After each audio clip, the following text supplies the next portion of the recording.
Welcome to the Vegan Family Kitchen podcast. My name is Brigitte Jem, and I am so excited to have today a wonderful guest that is also from Vancouver, BC, where I am. Her name is Deborah MacNamara, and she is a counselor who specializes and is most interested in the relationship between food and our connections with each other, food and attachment, and how the meals we eat are really not just about the stuff we put in our mouths. Deborah, thank you so much for being here today. Thanks for having me, Bridget. I am really thrilled that you're here. So as I was saying, you are a counselor, also an educator, a mother. That's an important credential if you're going to write on this topic, and the author of 2 books. Your first book is Rest, Play, Grow, making sense of preschoolers. Can anybody make sense of preschoolers? I don't know. And I should read that one, though thankfully I'm past that stage. And your newer book that we're going to talk about today that was just published in, I think, September 2023 is called Nourished, Connection, Food, and Caring for Our Kids. And I'm sure a lot of that applies to not just caring for our kids, but anyone really that we have the privilege, I will put it that way, to cook for. She is on faculty at the Neufeld Institute. She also supports adults in making sense of kids of all ages in all sorts of ways. Thank you so much for being here. And I want to open by talking about how in your book Nourished, you open up by talking about how we have reduced food really to its micro parts. We have reduced it in a very scientific way to its parts, the nutrients that are in it, and really just to the stuff, the act of eating. But in fact, food is far more complex and has been entangled in this mesh, and a big part of this mesh of relationships and attachment for always since the dawn of human times. And I would like you to start by telling me more about how this became so clear and so visible to you, how you made this discovery, if we can put it that way. Mm-hmm. Well, thank you. I discovered it actually as a mother, to be honest with you, with my own struggles with my daughter, who was about 3, with picky eating, and then going to my postdoc supervisor at the time, where I was learning everything about relationship and human development through Gordon Neufeld. And I remember having this conversation with him, and it became really clear to me that I was creating a relationship problem through my own frustration, resistance, lack of insight and understanding around how my daughter was supposed to become an eater. And I was pushing it. I was relying on behavioral types of approaches, not respecting the relationship between us and its power in helping my daughter become an eater and a healthy one, and to follow and try the same things that I might like. I was making a mess. And so I realized when I went looking for answers that there weren't the kind of answers that were informed by development and attachment science. And so that began what has been a 10-year journey of research and writing and talking about this subject in my private practice with clients, looking at that through the lens of their families and what's happening, until I could finally put the pieces together and say, this has come apart. That's the problem. It's not about behavior. It's not about learning to eat. It's actually about something much more significant. It's about our human connection. I don't mean to embarrass you, because we've all been there, I'm sure, anyone with children, and even with anyone who cooks for other people. I think we've all been there in one way or another. What does it look like when allow me this shortcut, when we're doing it wrong? What does it look like? Well, there's no one prescription for correctness or there's no one right way here. I don't want to give a prescription in that sense. But what was happening between my daughter and I is that there was resistance and opposition. I was trying to make her eat certain foods. She was not having it. She didn't like the taste of it. She was far more sensitive in her palate than I understood. But I was consumed with wanting to to eat a certain amount, to eat certain foods. And of course, when she resisted or she wouldn't, I would get frustrated. I mean, I didn't yell at her or threaten her or any of that kind of stuff. I just basically was just, oh, just, every mealtime became like, oh gosh, here we go again. The joy was being sucked out of me. I didn't relish this. I took such great satisfaction in feeding my eldest. It was a wonderful dance of relationship. It was a time of enjoyment. But I came to just not enjoy these time periods and then worry about it, become alarmed. Is she going to eat? What's she not going to eat? Why can't she eat this? Why can't I make sense of it? And she could sense my frustration. I even went so far to try to hide certain things in the food, going down that road, and she would spit it out. She was so clever. Her palate knew. And I thought, I'm not doing something right here. And I was all about attachment. I helped other parents with attachment. I was well seasoned in it as a researcher, as a teacher. And I thought, I have missed something here. This dance is not working between us. And so those feelings that were created inside of me and her resistance, turning her head or throwing things on the floor or just that tension that would be between us, I thought, I got to talk to my supervisor about this. I need to understand something here. I can't do this work and then not then have this unfold. It just, the conflict inside of me was so great. I hear you. And something I don't think you mentioned, but another common tactic that parents might use will be bribes in addition to hiding food. There's threats and then there's bribes, the carrots and the stick. Those are all ways that I think make a lot of us feel yucky inside. You're doing this, but you're like, that feels wrong. But Mhm. what is it about food? Because you mentioned, you were somebody that was already very aware of all those developmental psychology aspects. What is it about food that makes us go a little cuckoo? It's so close to survival. It is about survival in so many ways. It's so close. I mean, if you actually look through the lens of attachment and developmental science, you realize that actually it is human connection that is the source of survival, not food, as Maslow put it. Food is secondary to that. Food was meant to be delivered inside the context of connection because people who are attached to you are more likely to want to keep you around, to share with you, to feed you, to sacrifice for you. So food was never meant to be the focus of survival, but it has become that. And I think that because food is visible and attachment and human connection is invisible, we focus on the things that we can see, that we can put words around, that are we can easily change and alter. I think it was who was it, Michael Pollan, who said something like, what we eat is easy to fix. How we eat and how we become eaters is much more complex because it's about the social and the psychological. And so I think it's our alarm, it's our emotions around food because it is so close to survival. I think we judge ourselves as parents on the outcomes that we see. Is our child eating well? What are they eating? The judgment that comes from that. There is so much judgment of parents as defined by the food they give their kids, as if there was one prescription here that all people need to follow. If that were true, we'd be eating all the same food and wouldn't have different cuisines and different, geography and whatever. So there's been so much prescription and shame and alarm attached to food. And so I think it becomes a barometer through which we measure our success as parents when it's actually human connection that we should be looking at most of all this way. Food's important, but yeah. I feel that, correct me if I'm wrong, or I would love to hear your insight on this. I feel that there's a part of this that's also about control, fear Mhm. of losing control or desire to have control. And I see it in adults um, who see food as the one thing they can control, right? Even for themselves. Mhm. Is there a bit of a control struggle going on with food there?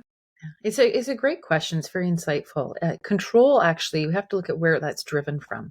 That isn't just something we cognitively want to do. It's not always even in our best interest. It doesn't even make sense logically. Control is driven by alarm.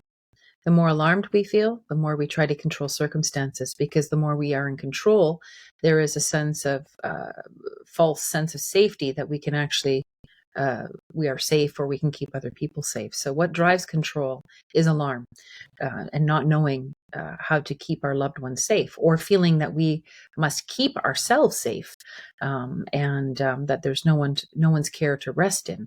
And so kids can take matters of food into their own hands and can become very controlling and demanding and commanding. But that's because they're not resting in the care of their adults when it comes to their care. And it might not have anything to do with their adults. It can actually be something to do with the outside world. As we saw during COVID, the rates of eating issues went through the roof. It's not just all about what happens in the home. It's also what's happening in the outside world, in schools, bullying, in a context and a climate that is very alarming, from climate degradation to geopolitical instability, economic issues. So it's this issue around food is where we play out our emotional and relational dynamics. That's the crux of it. So control is about alarm. Tell me more. What is alarm?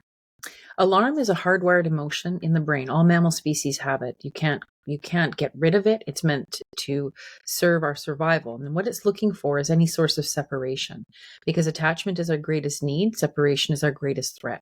So the emotions that do the work to preserve connection, to preserve our survival, there's three in particular.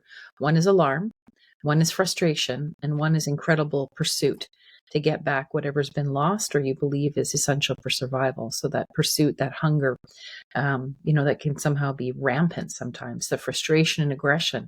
How much of hangry is actually about just physiologically not having food? How much of hangry is actually emotional too, that someone didn't get there to feed us, that we're having to take care of ourselves? We often always go for the food and the physical, but it's not simply about it. It's intertwined with emotions. It's intertwined with our relationships. I'll go on a tangent here for a moment because I don't want to drop this idea. With a friend recently, we were reflecting on what makes us want to order takeout, right? And how you've just mentioned hangry, coming home at the end of the day feeling a combination of hunger and anger, hangry. And it could be, I always say, I get this fantasy of getting those noodles, right, from a place that I like. And I know if I take a moment that they will be disappointing, right? And if I take the time to cook them myself at home with stuff I have, it will be so much more satisfying and more nourishing, right? Taking care of myself and my needs. And what is it that pushes us to so my friend was saying this thought that somebody will cook for me, somebody will be taking care of me. Mm-hmm. And it seems to echo with what you were just saying, feeling hangry that nobody's taking care of me. Mm-hmm. Is that Exactly. Yeah. really, am I out in the far left field, you think? No, well, I'm out there with you then. Nature's hardwiring, nature's way, her wisdom is essentially to put us into relationship with each other for the purpose of caretaking. That's what attachment is. We talk a lot about attachment, but it has a purpose, and its purpose is caretaking. Is there care in the caretaking? We say, oh, well, I'm taking care of this, but is there care in it? We can't always assume that that is the case. But no, this is nature's design for us, is that we can rest in the care of others and others can rest in our care. It's called cascading care. We take care of someone, they take care of someone else, someone takes care of us. With my husband and I, oftentimes, with the meals during the week, we just got into this rhythm. It wasn't something we even talked about, where I would provide generally for the week. During later in the week, we'd have our one sacred takeout night of things that I couldn't make, like beautiful sushi. And, we would relish in our dinner together that someone had provided for us, and our favorite things that we had, right? But at the same time, my husband on the weekends, he would pull out his recipes and he would take care of us. And that was a beautiful dance, a beautiful rhythm in our week, was that we both could find our way to take the lead and also be taken care of. But that isn't always the case. We don't always have someone who's going to step in. We don't always have someone who's taking the lead this way. But in the book, I did ask, when I was writing Nourished, I asked everybody, who is your favorite person to cook for you? And I thought I might get favorite restaurants and takeout places. Not one out of the 50 people I interviewed personally to another couple hundred online and surveys. No, not one person. It was all a personal connection. So again, it's just our relationships and food are meant to come together this way. I feel that just shifting the mindset, just talking about it, is a really big step in improving this source of tension and conflict that we may have around meals. What else, though? How can we dig ourselves out of this unpleasant situation that we've created for ourselves without even really realizing what was going on? Mm-hmm. Well, I think first of all, we have to be aware that there's something broken, that we have to then take a step in the direction to become more conscious of what's been broken and to put things back together again. It's not as simple as sitting around a table or family meal together. It's not as simple as saying everything has to be made from scratch or, that it has to look a particular way. There's actually something more fundamental here that needs to be repaired. And that is where the adult takes the lead for providing care for another person, and says, I will take care of you. And to make sure that caring has time and intention to put into it to whatever degree we can, that it has some good intentions, so that we're thinking about that other person, their needs, what's significant to them, their tastes, that we take matters of their health into our hands.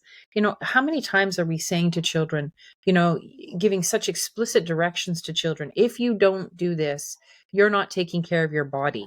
I don't know about you, but think about a 6, 7, 8, 10-year-old being told, you have to take care of your body. This is your responsibility. Now, I'm not saying that information isn't important, but there was a way that it was meant to be relayed, not so directly, explicitly in the things that we do, bringing our kids into our culture, bringing our kids into our ways, our mannerisms, our practices, and how we do food in our own home. This was meant to be done through relationships. So everything, if we're going to make that shift, I think we have to see that it has to come through the lens of relationship. Our pushing, our instruction, our focus on outcomes is getting in the way. So how do we take the lead? How do we take the lead? And sometimes we may have complex eating issues or allergies or things that have to be addressed. If we don't take the lead, the more alarmed our children will be about food, because food isn't necessarily a safe bet for them all the time, right? They can have stomachs that don't react well to things. Who takes the lead on the food for that child and puts them to rest around something that must be life-giving and nourishing? So it really comes back down to that at the end of the day. How do we invite our kids or our loved ones to rest in our care and provide generously for them? What does it look like when Oh, we I have two levels to this question. I have, on the one hand, I'm curious about how we can interrupt the crisis situation, or going back to your story with your own daughter, when you're in one of those spirals, how do you stop it, and how can you move forward knowing that it's a pretty big mountain to climb? I mean, I think a lot of us come from a good place and a good heart, but we really have to unlearn some pretty big things. So how do we get out of a crisis? But I'll also probably want to ask you, how do we sustain this, and how do we teach this to others around us? yeah. So Well, let's this start with the crisis situation. Yeah, it's a huge question. I mean, the reality is it starts with insight. I know that might sound, I'm not trying to avoid the question, but it does start with insight. I mean, we can't jump to the how do we do this unless we understand what's been broken, unless we take a step back and look at ourselves in relationship to food and what we're doing. And so that's why I wrote Nourish, because it's all about insight into why it needs to go together, insight about what is coming apart, and insight into how people put it together. It is insight is the intervention. Insight is the intervention, because ultimately, I believe that every one of us has the capacity and has the instincts and emotions to take care of somebody. This was born a long time ago in us. I had my 18-month-old nephew on my lap and was taking care of him over Christmas. And I was feeding him an apple, and he would take that apple piece and then feed it back to me. He's 18 months. He has very few words. But what does he have? He already has these innate instincts to take care of somebody through food, and me through food to him. And so we have this already inside of us. It's about connecting back into those instincts and emotions that have become disconnected and having a hard look at ourselves. There is not one person, I think you could say, in North America who hasn't been affected by a food culture that does not serve us well. When I talk to pediatricians, eating disorder specialists, nutritionists, dietitians, I heard the same thing over and over again. Our relationship with food isn't a bad way. It isn't a crisis situation.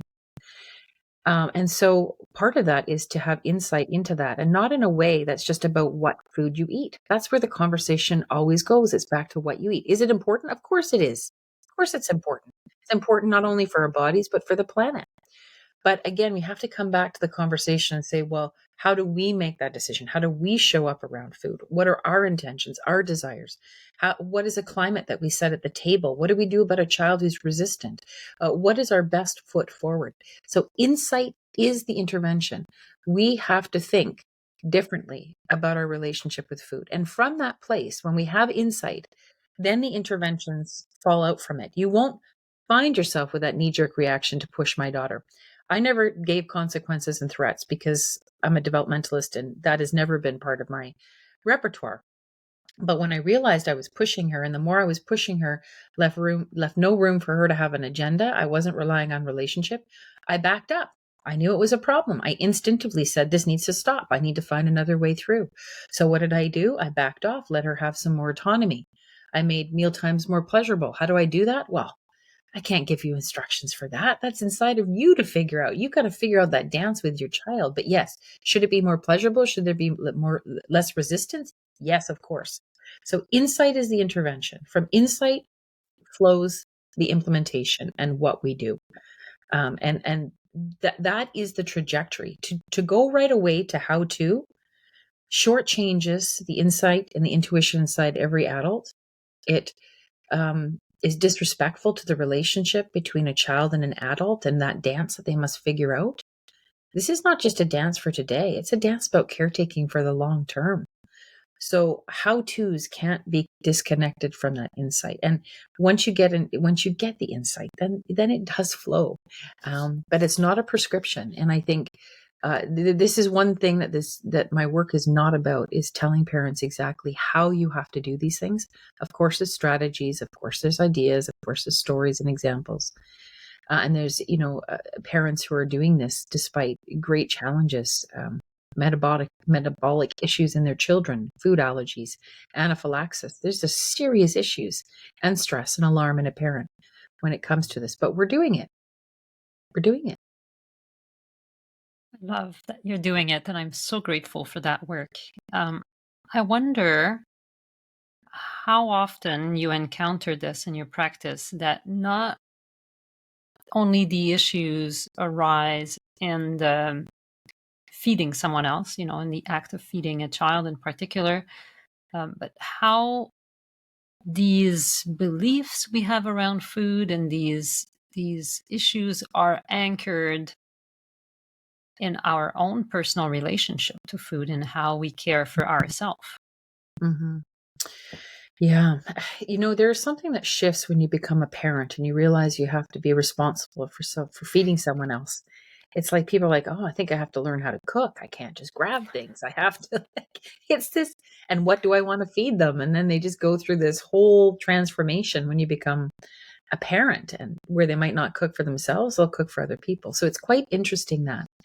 I'm just going back to what your question was. I guess I think my personal observation is that many of us have such messed up relationship with food, even before you bring in another person. Exactly. Yeah. And I think it gets, it does get enacted in the home but the focus is so much on the child. And so when people come in to see me, the focus is on what's not working with the child. And usually, as a developmentalist and relational focused, they're focused on behavior. I need to change this behavior. This isn't working. The child's struggling at school. We're having temper tantrums at home, resistance, opposition. The child's bossy, commanding, demanding. Oh, and then when I do an assessment, they're not eating from me either. And this is what happens. And these are the food battles. So people don't often come and see me as the food person. I'm not a nutritionist. I'm not a dietitian. So for them, if I have a food issue, I go to a nutritionist or those kind of people, right, which are help me out. But the reality is that what oftentimes is also creating some of the food issues is the relational piece, because food issues can create relational issues and relational issues can create food issues. They're not disconnected from each other. And so in my assessment, I'll always say, okay, so to help me understand what's going around food. And it is through that lens of feeding and eating and that dance, it becomes a template to understand often how adult and child are moving together. But people don't come in and say often, I got a food issue I want you to fix. They say, I've got a relational issue and look at all the ways it's showing up in the child's life. And that's my favorite thing to do, because they're all connected together. It's like we treat a food issue over here. We treat an anxiety issue over here. We treat a learning issue over here. That's not what I do. I put all the pieces together and say, this is the core. Let's fix this piece here. Let's work on this piece here. Everybody gets stuck. Today, raising a child is an act of great courage. And Yes. let's turn that around. And there's a lot of myths and misperceptions. There's a lot of blind sages that give advice to parents about parenting. And so, yeah, we're getting a little lost sometimes, and not because we don't have good intentions, but because oftentimes we're lost to ourselves and we're lost following blind sages that are leading us down a bit of a path here that doesn't work. You're taking me on this path. I have to ask you this. What's the worst advice that we could be following when we are struggling with food in one way or another at home? Well, we just put our kids in the lead. We just put our kids in the lead far too often. What do you eat? Are you hungry? Let me make you this. Or I don't know what to do. Or just any way that we communicate to a child that we don't take the lead with around food. This is our responsibility. You know, Ellen Satter's division of responsibility is a wonderful script to follow, you know, in terms of we're responsible for what and when, and the child is responsible for how much, and you know, their tastes and that evolution as an eater. But we must absolutely take the lead. But I think we so unconsciously ask our children far too many questions, not just around food, but around a lot of things in North America. And it is out of this myth and misperception that we create independence, we create these vibrant, you know, children who can become adults and go and take on the world by putting them in charge of their life early as much as we can. And what it does is it oftentimes creates insecurity, it can create anxiety, and it can create dominance issues in our kids, which then shows up around food. And so we ask far too much of our children in terms of instructions. It's like we look to them and say, okay, well, they must be the manual we need inside of them. No, take the lead. Take the lead. You know, I'll take care of you. What's for dinner? Food. You know, make sure you're feeding in a way, family style. You've got food on the table that you know that they like, that fits with your family and your belief system and your culture, whatever it is that guides you. And take the lead. Take the lead. Take care of them generously. But yeah, we put our children far too much in charge around things that they were never meant to be in charge of, because they are so close to survival. You have to rest in the care of your adults, count on them, trust on them to take care of you, so that that alarm and hypervigilance goes down and the brain can focus on paying attention to new and novel things, to pay attention to learning, to hear the stories, and to digest and absorb you know, what's in their environment, not just food wise, but emotions and psychologically the messages of connection. I really appreciate you saying that. And going back to that division of responsibility when it comes to food, how does that evolve as the child ages? At what stages do we see children taking more responsibility for themselves? And I'm sure that's in line with the rest of development, but tell Yeah. us more about that. Yeah. Well, I mean, we do see that children have an appetite for autonomy, especially, well, the 3-year-old, I do it myself. To the 13-year-old, I am going to do it myself. To the 23-year-old who should be doing it by themselves, right? At least you hope, and that's not always the case, but that would be the sort of developmental trajectory. So I think, the key thing is that we don't want to put our children in charge too soon. We don't want to become retired too soon. But do our children become eaters and become more competent at feeding themselves? Yes. I worried when my children, left home, and we had done so much cooking and preparing food for them, and they were involved in it, from doing some of the gardening and preparing some, meals with us and stuff. But as they got busy in high school, I just really took care of them because they focused a lot on their studies. And I worried about that transition to taking care of themselves. And but it just naturally unfolded because they were mature, because they feel responsible for taking care of themselves. They just naturally are figuring it out and growing into this, from their high school into their university years. But teenagers are harder to hold on to. Um, they don't eat with us as much. And sometimes, you have single parents. You've got parents who work shift work, and sometimes kids have to be a bit more responsible. But we can prepare the path. I've left this for you. This is what's there. Or there's leftovers. And, we can also take care of them even if we can't be there physically to cook it. Those are all signs of dependence and caring. I've made preparations here for you to make sure that you're taken care of, even if I'm not here. Still being a bit of the project manager Yeah. in general, while giving them maybe age appropriate Yeah, exactly. responsibilities Yeah. until they fly on their own and Yeah. And cook some it all up. exactly. And some kids, I mean, I've had some kids in my practice who are just like, they just like to bake, and they just take over the kitchen and they're just bakers. And I've got some kids who are getting into all sorts of, different types of recipes, and really, likes to cook for the family. And this is a passion. This is like a way of expression for them. For them, it is play. I mean, I wouldn't say to them, well, hold on, you're not, student yet. I'd be like, hey, kitchen's yours. I'll help you out here. If this is an expression of the child somehow, then yeah, go for it. There's again no one prescription here, but the idea of you're responsible for feeding yourself is a bit of a, it just makes it's just such a lonely message, isn't it? Go take care of yourself. It makes me sad. Do you have some suggestions about how this may apply also between adults in a relationship, where I think it's quite typical that Hmm. one member of the household, often the mom, often the wife, or the Hmm. female spouse in one way or another, but not always. I think there's been a lot of change in the last couple decades in this regard, but there's often someone who's more likely than not in charge of caring for others as far as food is concerned. Hmm. How does some of that show up in relationships? And do you have any insight about that? Yeah, I mean, I think that what I did find in my research is certainly that there is people were having, without a clear division of responsibility, and it did still fall oftentimes to female, but you could have a gay female couple who would still, there'd be one that would still take the lead on matters, is that there is a sense of negotiating the division of responsibility to some degree. And that was really around work and other responsibilities and competing things. And like, okay, well, how are we going to work together?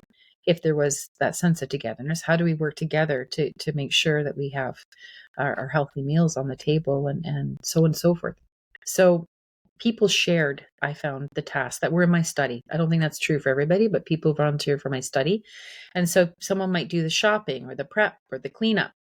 Other people did the cooking and, meal preparation. But there was a sense of, we've got to work together here. If it was single parenting, they might rely on their kids for some of that as well. Or meals might be simple, or they might rely on outside food services, or what might, takeouts and stuff like that. Um, so it really centered around being flexible and looking at how you get it done in the context of your life. And I thought that was so interesting, that there isn't this one sense of one person doing it all. It's a bit of a, the added complexity of having to do that. Are you going to make it? Am I going to make it? Are you picking this up? Can you pick it up? There's a whole bunch of communication that happens around eating now that I'm not sure if one person was solely responsible for it. I don't think you'd see that kind of communication for it. So that's a good thing. I think it adds complexity. I think it's just, it's the way we've developed to survive. And, and I do think that people there's also this everyday eating, and then there's also celebrations and feasts. And that's where you see much more rituals and practices. Well, so-and-so's got to make this special recipe, and we need this person's special dish over here, and only they can provide it. And if you dare change it, and you Watch don't, out. yeah, you don't bring your whatever, sweet potato dish or whatever it is. Someone's like, oh, well, yeah, well, it's just not Thanksgiving without the sweet potatoes, and only they can bring it. And so I think we do have our own little signature things here, which again has a whole other level of nourishment and history. And as soon as if it's associated with positive things, there's a sense of celebration and a feast and a gift when we can show up with that kind of consistency. So I think there's survival strategies for weekdays, and then there's a whole set of other practices outside of, that. Survival cooking is everything that I'm about anyway. It's a big part of life. Mm-hmm. And I think it's way more important that many people make it be. I think that we've come to a place where food has been outsourced and devalued as essentially just a commercial activity in so many ways. But as you say, there's such a depth of emotions and feelings and important connections that come with food. And it's such a beautiful tool, if I can even put it that way, that we can leverage in our relationships with each other to stay connected instead of just farm it out to others. And as you say, it's nice to have a special Friday night sushi date or whatever it is that makes you feel taken care of. That's one thing. I feel sad when I think of all the outsourcing that's happening to people who frankly don't care very much about nourishing you, and there's I think there's nice family restaurants where people really care, and there's an ethics even of feeding others with the best possible food. But that is, let's be realistic, not what constitutes the bulk of the kind of food that people are getting when they're doing takeout and things like that. So how can we put the love back in the food? It's a work that we got to do every day, but it's worth it, I think. Yeah, and it can look whatever it looks like for us. Like, again, in the context of our lives, what I got down to, after I did the research, actually what I came down to, when you strip out the food, what it really comes down to at the end of the day is an invitation for dependence. And it doesn't have to be just around food. Feeding someone is an invitation for dependence, and it's a vulnerable act to rest in someone's care, in something that is life sustaining and could hurt you, is it's an act of vulnerability. I think about that, when I'm going away on vacation and I'm thinking about, where I may or may not eat and who's taking care of me and what bugs I might get or not, or, I think a lot about that. And because I'm placing my hands into someone else's care. When you get on a plane, when you get in a taxi, I'm placing my hands in someone else's care. And so it's a vulnerable act, and we can't lose sight of that. And so when we show up in a very generous way and to instill trust, it is actually an act of dependence. We see it as an act of fueling. We see it as, the fast food, the nutritional break, the body break, the food as fuel. We're missing a much bigger conversation. This is an act of dependence. It's meant to be an act of dependence. Kids are picky and don't eat just from anybody because they don't trust them. They sometimes do it with us because they're becoming an eater. They're trying to figure out this world of food. But generally, children won't eat from strangers, won't take things into their mouth. It would feel alarming if the instincts are pointing you in the right direction, unless that person has been sanctioned by your adults. And so, again, what we're really talking about at the end of the day is, how do you give someone a good invitation to depend upon you? And food, the messenger and the medium. You are starting to offer more guidance in this area. You're starting a new course that will be launching in April on a topic very closely related. I would like you to tell me more about it. Yeah. So the book really is to deal with the insight, the what and the why, and gets into some of the how. But what I realized after writing that and talking to people and presenting on it is, I really need to push into the how. So when we have the insight, how then do we use this to come up with rituals, to really examine our relationships, to really take a snapshot of the emotions that are showing up around the table? How can I help people to use the insight they have to understand what's happening in the context of their own life? So that's what the course is going to be about, is going to take that insight and push it into practice. And it is called Gather to Eat, right? Yeah. Oh, that is so beautiful. So how can people connect with you to make sure not to miss out when the course starts, and just keep on learning from your beautiful wisdom about food as a relationship? Thank you. My newsletter is a good source. Always the first things come out to my newsletter community. I would say I have a Substack called Gather to Eat. That would be another Oh, way to good. follow. But my website, and there is a wait list for Gather to Eat. So all the information will go first out to the people on the wait list for the course. So you can sign up through my website. And the website is, I'll put it in the show notes, but what is it? MacNamara.ca. Wonderful. Is it open just to Canadians, or can anybody sign up? International. Yeah. That's great. That's fantastic. I am so grateful for your work bringing this insight to the surface and reminding us that food is love, is part of love. It's not the only thing, but certainly it is part of this whole web of attachment that we have with each other in those relationships. Thank you so much for this work.